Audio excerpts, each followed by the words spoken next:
Hello दोस्तों, welcome back free circuit lab में आपको स्वागत है। दोस्तों आज हमारे पास है एक नया मेहमान बाबा टूल्स का एक मल्टीमीटर। ये है बाबा MM21 ये वाला वेरिएंट।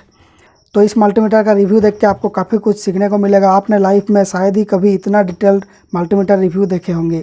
इसमें एक एक मल्टीमीटर का पूरा A to Z point two point बताया जाएगा आपको। तो हो सके तो इसको पूरा देखना। भैया यहाँ पर आपको पहले ही मिल जाता है ये मल्टीमीटर, और उसके साथ आपको मिलता है कुछ प्रोब्स और एक यूज़र गाइड और फाइनली एक बैटरी। तो भैया यहाँ पर ये यूजर्स मैनुअल है। इसके अंदर इस मीटर के बारे में काफ़ी कुछ लिखा हुआ है। और दोस्तों यहाँ पर ये मीटर के साथ इस बैटरी को मैं डाल लेता हूँ, फिर जाकर ऑन करके आपको बताता हूँ। इसके साथ ही ये प्रोटेक्टिव केस आया था, लेकिन ये मुझे इंटरेस्टिंग नहीं लगा, इसलिए मैंने इसको खोल दिया। और इस केस के ऊपर यहाँ पर ऐसा डिज़ाइन मिलता है जहाँ पर आप इस प्रोब्स को रख सकते हैं। भैया यहाँ पे जो डिस्प्ले मिलता है वो इन्वर्टेड टाइप का है, मतलब कि ब्लैक डिस्प्ले है, जब ऑन करेंगे तब वाइट होगा। लेकिन दूसरा मल्टीमीटर में क्या होता है, यहाँ पर वाइट डिस्प्ले होता है और ब्लैक डिजिट रहता है, लेकिन ये इन्वर्टेड डिस्प्ले है। यहाँ पर कौन सा अच्छा है और क्यों है ये वीडियो में बाद में बताया जाएगा। तो चलिए यहाँ पर देखते हैं कि इसमें पीछे में आपको एक स्टैंड मिलता है, यहाँ पर एक बैटरी कंपार्टमेंट मिलता है, इसके अंदर बैटरी लगाया जाता है। इस स्क्रू को खोल के आप लोग बैटरी को निकाल सकते हैं। और इसके साथ यहाँ पर एक बैटरी के लिए क्लिप आता है, उसके साथ लगा के इसको इसके अंदर डालना पड़ता है। दोस्तों यहाँ पर चलिए एक एक मोड को हम लोग देख लेते हैं। यहाँ पर कुछ कुछ रेंज की मोड है और कुछ कुछ ऑटो है। देखिए यहाँ पर मिली एम्पियर में कोई भी रेंज नहीं है, एम्पियर में कोई भी रेंज नहीं दिया गया है, लेकिन ये भी रेंज में काम करता है। जैसे यहाँ पर एम्पियर में देख के अगर हम लोग रेंज वाले बटन को दबाएंगे तो ये देखिए रेंज चेंज हो रहा है। तो ये आधा ऑटो और आधा मैनुअल मीटर है। एनीवे मतलब कि ऑटो मैनुअल दोनों इसके साथ मिलता है। और यहाँ पर आपको ऊपर में 4 की मिलता है। एक है फंक्शन बटन, इसको दबाने से आपका जो सिस्टम्स है वो चेंज होता है। जैसे कि यहाँ पर इस मोड में मल्टी फंक्शन है, जैसे कि वोल्टेज है, हर्ट्ज है, AC DC सब कुछ है। तो इसको दबा दबा के फंक्शन से हम लोग चेंज कर सकते हैं एक एक मोड को। और यहाँ पर है रिलेटिव मोड। रिलेटिव क्या है ये भी बाद में बताऊँगा। यहाँ पर है रेंज की मोड, तो इसको दबा के आप लोग इस डेसिमल पॉइंट को शिफ्ट कर सकते हैं, कहाँ पर होना चाहिए, मतलब कि रेंज को शिफ्ट कर सकते हैं आप। 6 वोल्ट 60 वोल्ट जो यहाँ पर मैनुअल करते हैं वो यहाँ पर ऑटो मोड में इस बटन से कर सकते हैं।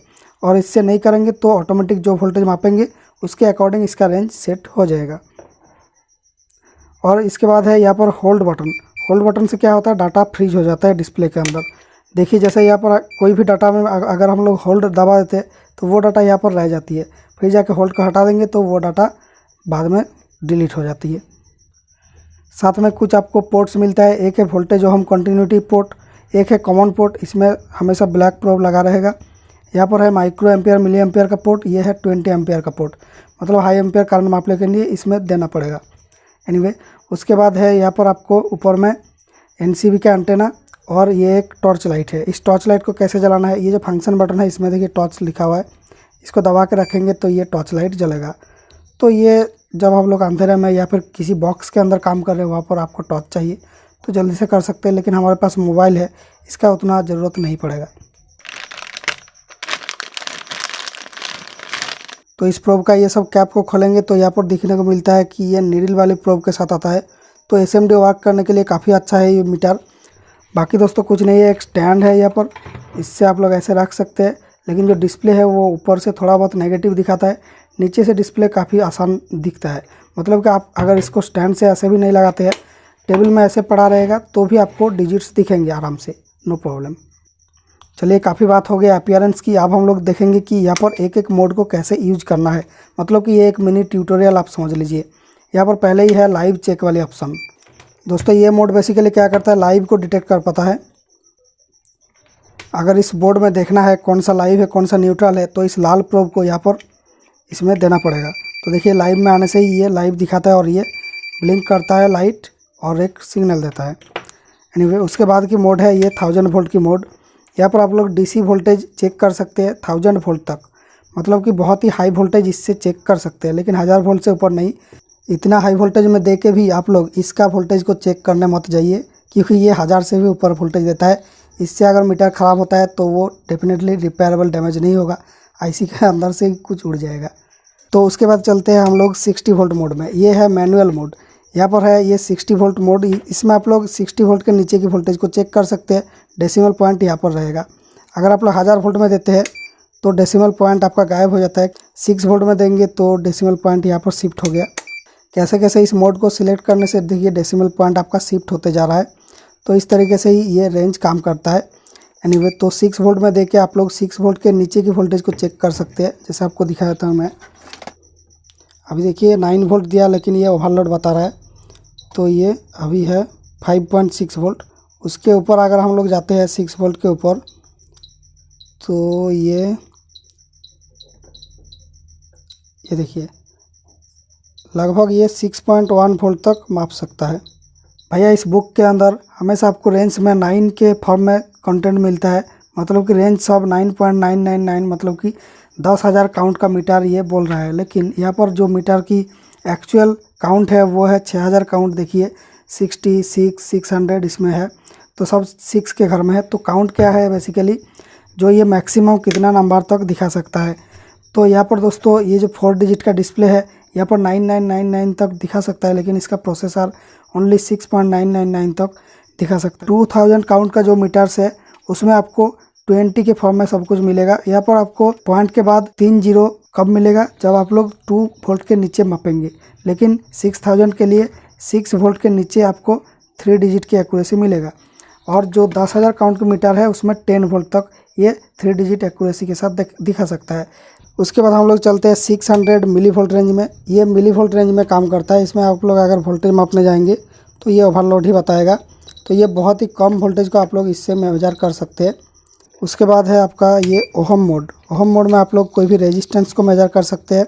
ये रेजिस्टेंस मोड ऑटो रेंज के साथ आता है। यहाँ पर देखिए मेगा ओहम लिखा हुआ, मतलब कि ओवरलोड है, मतलब ओवर लिमिट है। यहाँ पर कोई भी रेजिस्टेंस को लगाएंगे तो ये ऑटोमेटिक इसका मोड को सिलेक्ट कर लेगा। उसके बाद इस रेजिस्टेंस को माप देगा। देखिए यहाँ पर 9.2 ओहम है। कितना बार मोड को सिलेक्ट करना पड़ा इसको। यहाँ पर है ये कितना ओहम दिखा देते हैं, ये देखिए 900 ओहम। तो यहाँ पर भी ऑटोमेटिक माप रहा है।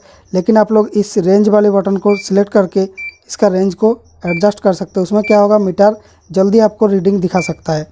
अगर आपको पता है ये रेजिस्टेंस कितना की रेंज में आएगा तो आप जल्दी मेजर कर सकते हैं इस रेंज वाली मोड को सिलेक्ट करते हुए। देखिए जल्दी दिखा दिया 9.4 ओहम। यहाँ पर मैं मोड में जो डेसिमल पॉइंट है उसको पहले से ही यहाँ पर शिफ्ट करके रखा था। लेकिन अगर ये रेंज को आप लोग ऑटो कर देंगे तो यहाँ पर दिखाने में थोड़ा बहुत देर होता है इसको। ये देखिए ये चेक करता रहता है कौन सी रेंज में आ रहा है, फिर जाके दिखाता है। मतलब कि इस मीटर में ऑटो और मैनुअल दोनों मिलता है। खैर दूसरा कोई भी ऑटो मोड में मैनुअल भी मिलता है, लेकिन ऐसे रोटारी में मैनुअल दिया हुआ नहीं रहता है। यहाँ पर है बीप वाली मोड।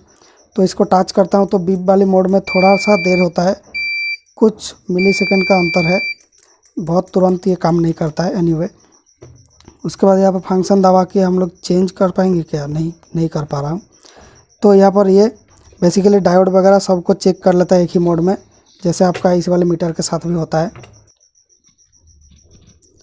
बाकी दोस्तों उसके बाद है HFE। ये ट्रांजिस्टर का गेन को मेजर कर सकता है, जैसे इस वाले मीटर में यहाँ पर मेजर करता है। इस गेन का एक्चुअल मतलब क्या है, ये ट्रांजिस्टर बेस में कितना करंट देने से कलेक्टर में कितना करंट दे सकता है उसका रेशियो। अगर आपको कलेक्टर में 100 मिली एम्पियर चाहिए, इसका HFE है 100, तो बेस में आपको 1 मिली एम्पियर देना पड़ेगा। मतलब कि एम्पलीफिकेशन फैक्टर कितना गुना बढ़ाएगा करंट को। तो ये है BC547 ट्रांजिस्टर। इसका एमीटर है इस साइड में, उसके बाद मिडिल में है बेस और कलेक्टर है इस साइड में, और ये NPN है। तो यहाँ पर NPN और एमीटर बेस कलेक्टर हम लोग मिला के इसको लगा देंगे ऐसे। अब देखिए यहाँ पर 289 आ रहा है, मतलब कि ये 290 गुना आपका जो सिग्नल है उसको बूस्ट करता है। मतलब कि अगर आपको कलेक्टर से 29 मिली एम्पियर चाहिए तो बेस में आपको 0.1 मिली एम्पियर मिनिमम देना पड़ेगा। अब चलिए आगे बढ़ते हैं कैपेसिटर की तरफ। यहाँ पर है कैपेसिटेंस मोड। तो चलिए कैपेसिटर को एक माप लेते हैं। यह है पहला टेस्ट एक 10 नैनोफैराड के साथ। तो देखिए 7.69 दिखा दिया। दूसरा टेस्ट है ये 10 माइक्रोफैराड के साथ। कोई भी हाई वोल्टेज की कैपेसिटर हो उसको मापने से पहले यहाँ पर इन दोनों को पहले शॉर्ट कर लीजिए, ताकि इसके अंदर अगर कोई भी चार्ज पहले से है वो मीटर को ख़राब ना कर पाए। क्योंकि ये देखिए वोल्टेज इसका है 450 वोल्ट, तो इसमें 450 वोल्ट तक वोल्टेज रह सकती है। तो पहले शॉर्ट कर लेना, उसके बाद ही मेजर करना। अब देखिए ये 10 माइक्रोफैराड की है, इसलिए थोड़ा सा देर लगा रहा है। जितना ज़्यादा माइक्रोफैराड होगा उतना ही देर लगाएगा। ये बहुत छोटा था इसलिए तुरंत माप दिया था। एनीवे, उसके बाद है ये एम्पियर वाली मोड। यहाँ पर देने से आपको ये जो प्रोब है इसको बदलना पड़ेगा। इसको आपको 20 एम्पियर में देना पड़ेगा। तो यहाँ पर ये 20 एम्पियर तक माप सकता है, लेकिन मेरा जो पावर सप्लाई है ये 5 एम्पियर तक आपको दे सकता है। तो मैं 5 एम्पियर तक ही आपको दिखा देता हूँ। अब देखिए ये मेरा पावर सप्लाई के साथ सब कुछ सही सही दिखा रहा है। यहाँ पर जितना है वही दिखा रहा है यहाँ पर भी। तो मैं इसको 5 एम्पियर तक बढ़ा रहा हूँ।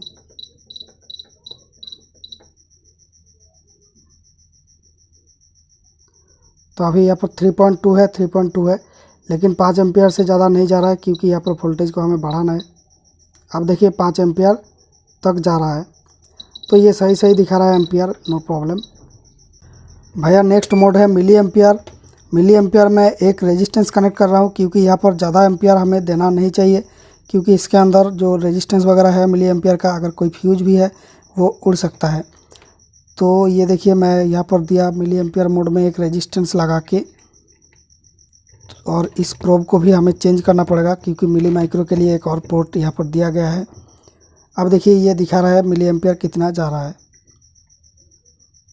1.48। अब मैं वोल्टेज को बढ़ा रहा हूँ तो यहाँ पर मिली एम्पियर भी बढ़ेगा, देखिए। एनीवे, तो ये भी काम कर रहा है सही सही। और भाई यहाँ पर एक बात और है, इसमें डीसी और एसी आप लोग सिलेक्ट कर सकते हैं क्योंकि दोनों ही सिंबल यहाँ पर देखिए बना हुआ है। एक सीधा दाग है और एक टेढ़ा करके दाग है। तो ये टेढ़ा है एसी वाला और सीधा है डीसी।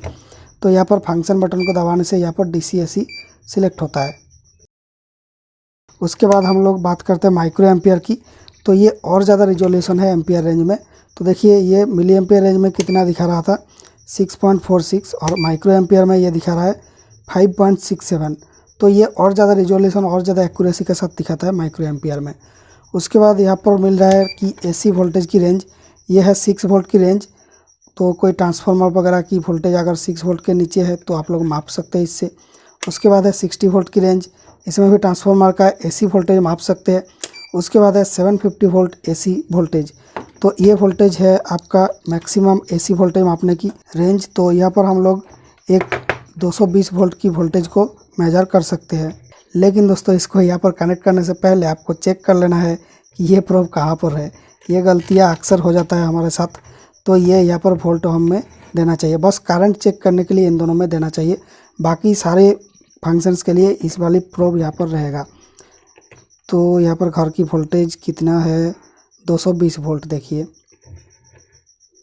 एनीवे, यहाँ पर आप लोग हार्ज भी चेक कर सकते हैं। देखिए वोल्ट और हार्ज का ऑप्शन है, तो यहाँ पर फंक्शन बटन दबाने से हार्ज दिखाएगा।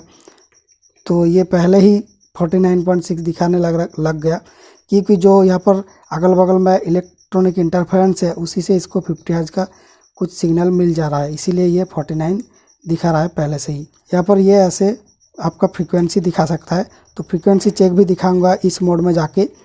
अभी आपको दिखाता हूँ एक इंटरेस्टिंग मोड, वो है आउटपुट की मोड।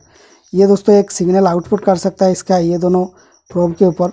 तो ये सिग्नल कितना तक जा सकता है, देखिए फंक्शन बटन को दबाएंगे तो ये सिग्नल चेंज होता है। तो देखिए ये बहुत सारे हर्ट्ज की सिग्नल दिखा सकता है, लगभग ये 5 किलो हर्ट्ज तक जाती है। उसके बाद फिर से 50 हर्ट्ज में रीसेट हो जाता है। भैया ये मोड आपका एम्पलीफायर टेस्टिंग में कुछ खास मदद करने वाली है। ये देखिए एम्पलीफायर टेस्ट आप ऐसे कर सकते हैं।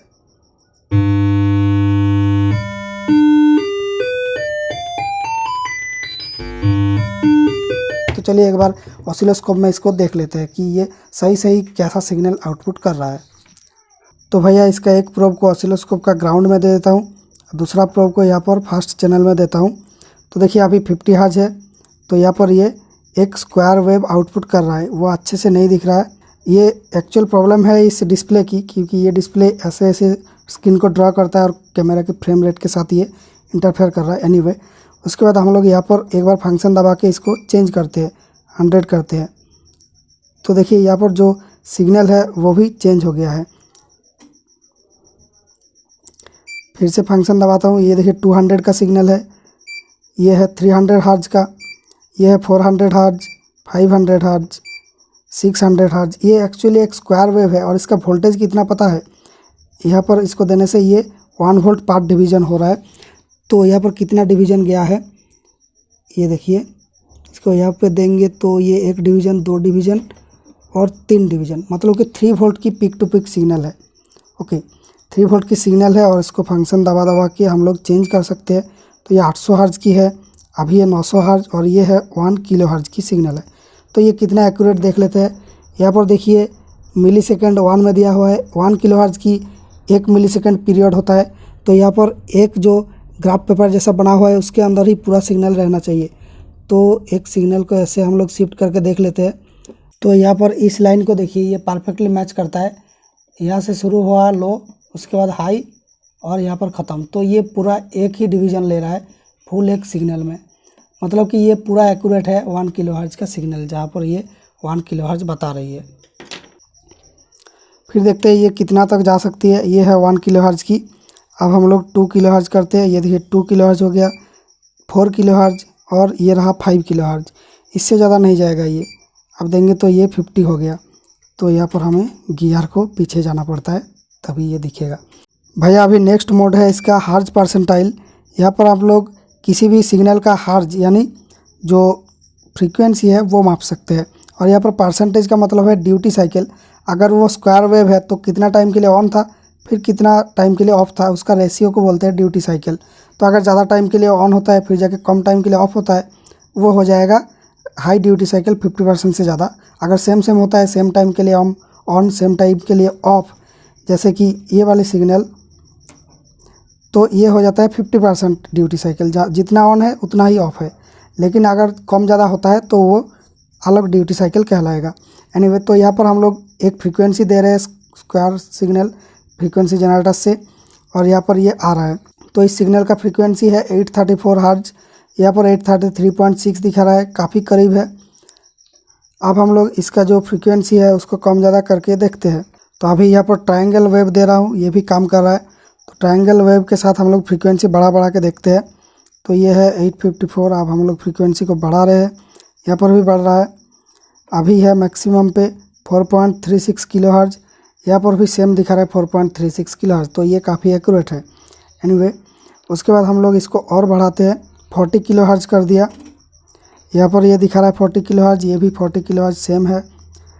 अब हम लोग और बढ़ाते हैं इसको 400 किलो हर्ट्ज़, ये भी सेम दिखा रहा है। और ये रहा सिग्नल का शेप। फिर से बढ़ाते हैं इसको, ये है 3.5 मेगा हर्ट्ज़। यहाँ पर ये रहा शेप सिग्नल का। ऑसिलोस्कोप भी इसको अच्छे से दिखा नहीं पा रहा है और यहाँ पर इसमें गायब हो गया ये। अगर इसको हम लोग फंक्शन चेंज करके ट्रायंगल से स्क्वायर कर देते हैं, अब ये दिखाने लगता है, मतलब कि स्क्वायर वेव में ये काफ़ी हाई तक दिखा सकता है। यहाँ पर 3.5 मेगाहर्ट्ज़ मेरा इस फंक्शन जनरेटर का लिमिट था, तो इतना तक मैं दे पाया। तो ये इतना तक सपोर्ट करता है स्क्वायर वेव में, और ट्रायंगल और साइन में ये थोड़ा बहुत कम सपोर्ट करेगा।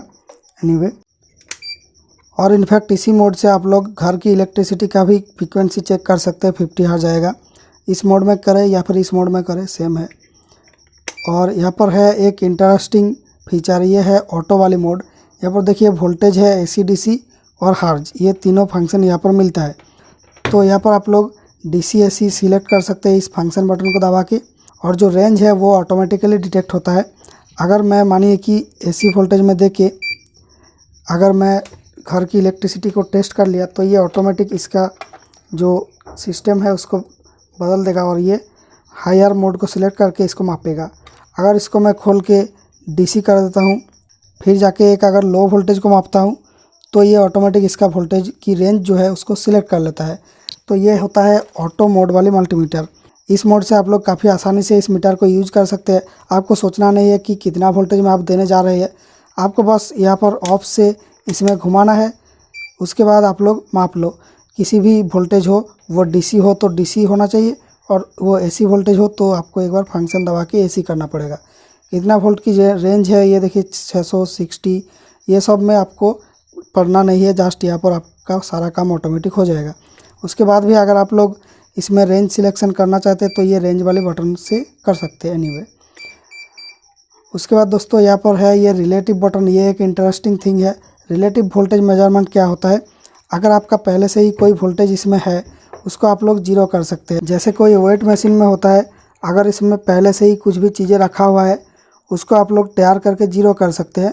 उसके बाद उसके ऊपर नया चीज़ का वज़न यहाँ पर माप सकते हैं। तो ये सेम सिस्टम मिलता है इसके थ्रू यहाँ पर रिलेटिव मेजरमेंट में। अगर पहले से ही कोई वोल्टेज इसके अंदर है तो उसको ये जीरो कर सकता है। जैसे यहाँ पर इसमें देखिए कि यहाँ पर 2 बैटरी लगा हुआ है।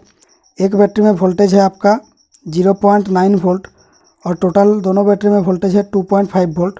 तो यहाँ पर इस बैटरी में कितना वोल्टेज है वो जानने के लिए हमें क्या करना पड़ता है, ग्राउंड प्रोब को उठा के इसके अक्रॉस देना पड़ता है, तभी दिखाता है। लेकिन ये आप लोग रिलेटिव मेजरमेंट से कर सकते हैं। तो यहाँ पर टोटल में हमें दिखा रहा था 2.9 वोल्ट, यहाँ पर देने से दिखा रहा था 1.4 वोल्ट। सॉरी, ये 800 कुछ दिखाया था, वो नहीं है, 1.4 वोल्ट। तो अभी अगर हम लोग यहाँ पर रिलेटिव दबा देते हैं इसमें देखिए तो ये 1.4 जो है वो जीरो हो जाएगा। उसके बाद यहाँ पर देखिए रिलेटिव का साइन आ गया, ये ट्रायंगल जैसा, और ये अभी देखिए इसको खोल दिया तो माइनस बता रहा है। और यहाँ पर अब मैं अगर देता हूँ तो यहाँ पर देखिए इस बैटरी का वोल्टेज को ये दिखाता है, क्योंकि इस पॉइंट का वोल्टेज को हमने माइनस कर दिया, पहले ही ये जीरो कर दिया इसको। तो ऐसे रिलेटिव मेजरमेंट तो ऐसे आपको ज़्यादा काम में नहीं आएगा। बाकी दोस्तों है उसके बाद मोड है ये एनसीवी मोड क्या करता है, बेसिकली जो आपका इलेक्ट्रिसिटी है उसको वायरलेसली टेस्ट कर सकता है। जैसे कि इस तार में इलेक्ट्रिसिटी है कि नहीं वो वायरलेसली ऐसे टेस्ट कर सकता है। तो ये जस्ट एक ऐसा मोड है, ये दूसरा मल्टीमीटर में भी मिलता है। तो यही था इसका सारे मोड्स। भैया यहाँ पर ऑटो पावर ऑफ भी मिलता है। ये जो लोगो है ये ऑटो पावर ऑफ का लोगो है। तो इसको अगर आप लोग ऑन करके भूल जाते हैं तो ये ऑटोमेटिक पावर ऑफ हो जाएगा 10, 15, 20 मिनट बाद।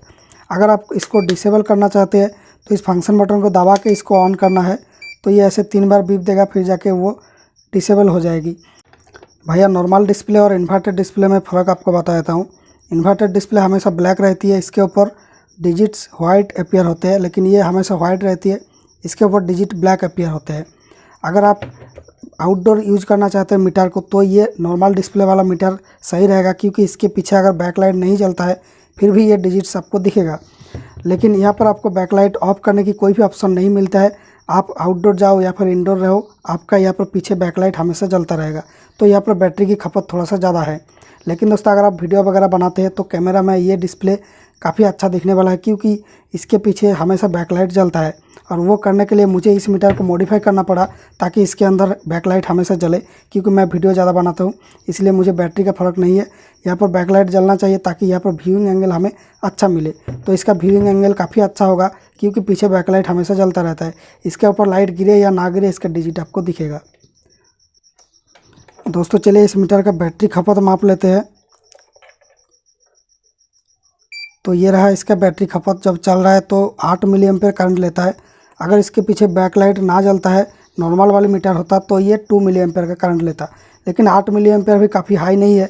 ये बैटरी फिर भी काफ़ी दिन चलने वाली है, नो प्रॉब्लम। दोस्तों अगर ये मीटर आपको अच्छा लगा तो इसको खरीद सकते हैं। 1200 जैसा दाम है अभी इस टाइम पे जब मैं वीडियो को बना रहा हूँ। ये मिलता है बाबा टूल्स नाम का एक साइट से, वहाँ पर आपको काफ़ी और कुछ मल्टीमीटर का वेरिएंट भी मिलता है। जैसे यहाँ पर कुछ फ़ोटोज़ दिया हुआ है, उसके अलावा भी ये सारे प्रोडक्ट्स इसमें मिलता है। तो यहाँ पर जो दाम लिखा गया है ये काफ़ी रिजनेबल प्राइस है, क्योंकि यहाँ पर 1200 में एक ऑटो और मैनुअल दोनों सिस्टम के साथ इतना अच्छा मीटर मिलना काफ़ी अच्छा बात है। तो आप यहाँ पर ले सकते हैं इसको। अब चलिए मैं इसको खोल के दिखाने वाला हूँ कि इसके अंदर हार्डवेयर कैसा है। सॉफ्टवेयर तो हमने काफ़ी देख लिया, अब चलिए ये रहा इसका हार्डवेयर। तो यहाँ पर देखिए आपको क्या क्या मिल रहा है। यहाँ पर अभी देखिए यहाँ पर आपको क्या क्या मिल रहा है सिस्टम के अंदर। एक चिप मिल रहा है वो ऐसे ही ब्लैक डॉट के अंदर, तो ये क्या चिप है पढ़ नहीं पाएंगे हम।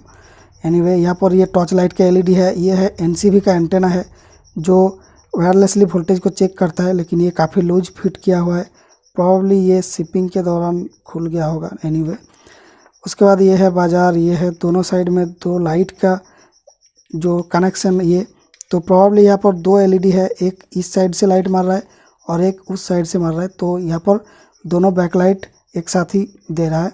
उसके बाद कुछ यहाँ पर कंपोनेंट्स है, 2 ट्रांजिस्टर है, और यहाँ पर है ये 10 एम्पियर का जो शंट वायर।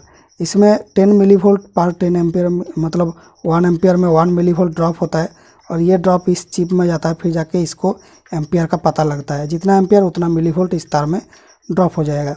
तो इस तार को ऐसे ही बनाया गया है। और यहाँ पर है जैक सारे आपका, और ये है एक फ्यूज जो मिली एम्पियर पोर्ट और कॉम पोर्ट के बीच में लगा हुआ है ये फ्यूज। तो मिली एम्पियर पोर्ट में अगर ज़्यादा करंट फ्लो हो गया तो ये फ्यूज उड़ जाएगा। यहाँ पर कोई भी रजिस्टर वगैरह नहीं उड़ेगी, तो इस फ्यूज को आप लोग रिप्लेस कर सकते हैं, यहाँ पर शॉर्ट भी कर सकते हैं बाद में। और यहाँ पर दोस्तों जो 10 एम्पियर की स्लॉट है इसमें फ्यूज तो नहीं दिया गया है, तो यहाँ पर ये ट्रेस जो है इसको थिक नहीं किया गया है, तो ये ट्रेस उड़ सकता है। अगर आप लोग 20 एम्पियर से ज़्यादा टाइम के लिए देते हैं तो बाद में आपको इसको शॉर्ट करना पड़ेगा, तब जाके ये चलेगा। एनीवे तो दोस्तों ये मीटर कैसा लगा कमेंट्स में बताएं। खरीदना है तो डिस्क्रिप्शन में लिंक है, वहाँ पर जाके खरीद सकते हैं। इस वीडियो को लाइक कीजिए अगर आपको ऐसा ट्यूटोरियल पहली बार देखने को मिल रहा है जहाँ पर इतना डिटेल में बात किया हुआ है। शायद ही कोई इंडियन चैनल ऐसा करता है। दोस्तों थैंक यू फॉर वॉचिंग। हमारे चैनल का और भी वीडियोज़ देखिए, काफ़ी कुछ इंटरेस्टिंग नॉलेज आपको मिलेगी। Thank you for watching. मिलेंगे नेक्स्ट वीडियो में with A fresh and new idea.